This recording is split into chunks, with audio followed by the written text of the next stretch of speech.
Kali Yuga age has been an age in which the predominant focus has been external. The reality has been material.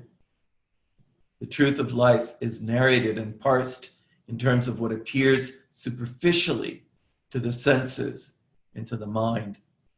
The identification with the stula level body is near absolute.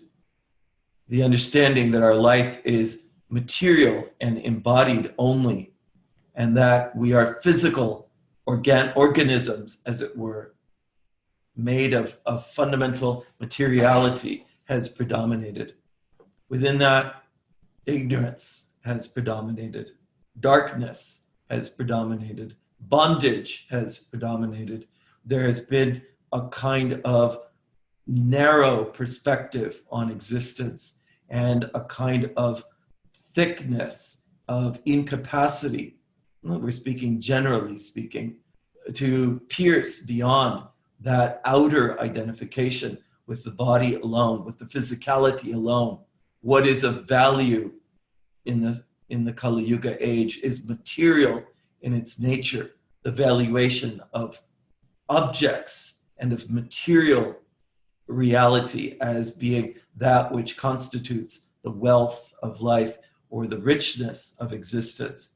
And within that, then, a kind of, we would say, an unfortunate law of the jungle, an idea of life in which a kind of brutality of strength is what predominates, and a disregard for those who are not manifesting that strength in one way or another, a kind of really just terrible circumstance of life.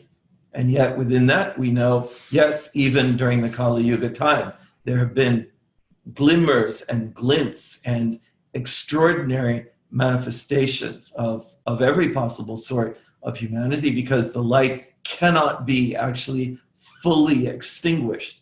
It is just endarkened and covered over, limited and contracted in its character.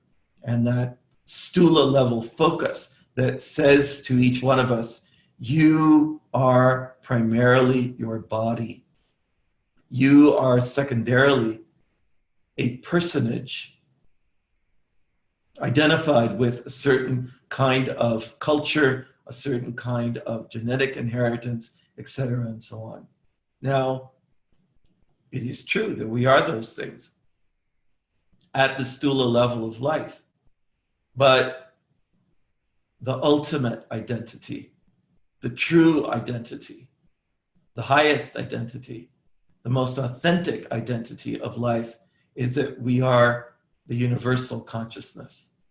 I am the universal consciousness is the statement of the Sat Yuga time.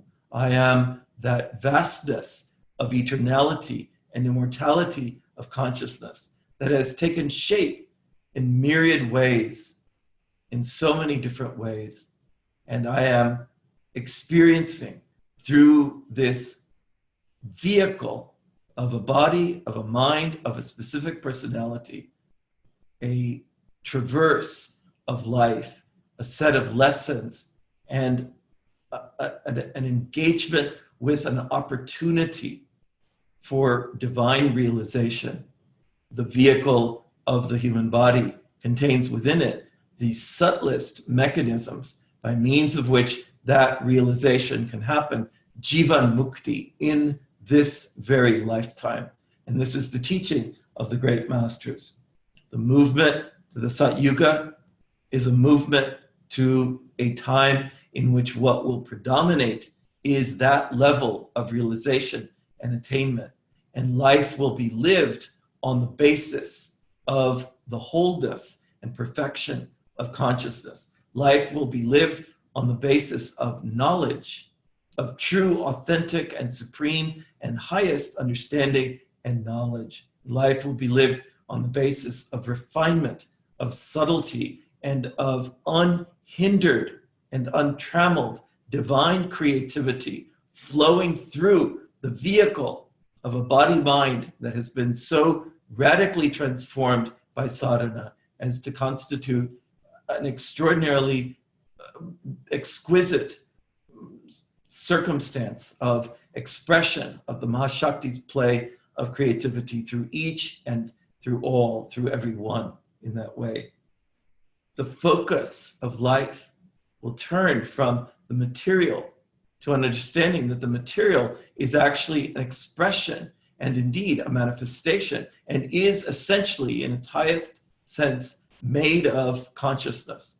And the realization of that consciousness, inherent and essentially present within everything, the discovery of the hidden presence of absoluteness within all of relativity, will constitute the true wealth of life and the true experience, not just of the absolute realized within, but also, and even more importantly, the omnipresence of that absolute consciousness. The realization that what all of this is structured in consciousness, made of consciousness, made of that exquisite perfection and wholeness. And this will bring freedom to life.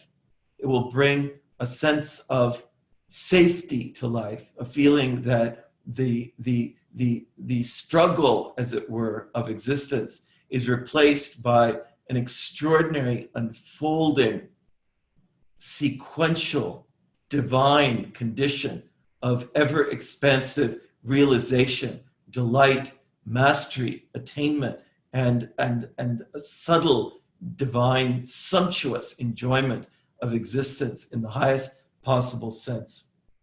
The law of the jungle will be replaced by the law of the divine, of the celestial, of the devas, of this understanding that says life is sacred in its character, in all of its expressions and manifestations. And there is diversity, and yet that diversity is threaded through, is unified, is completely conjoined by the underlying of the wholeness of consciousness.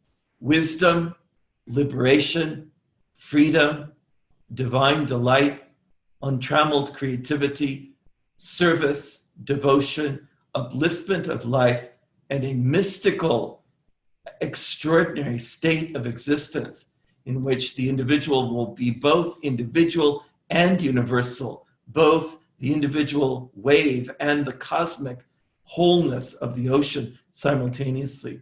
And within that, then, the exquisiteness of life will reveal itself in an altogether different way, unimaginably different and unimaginably better, and much more attuned and aligned with the true essence of life.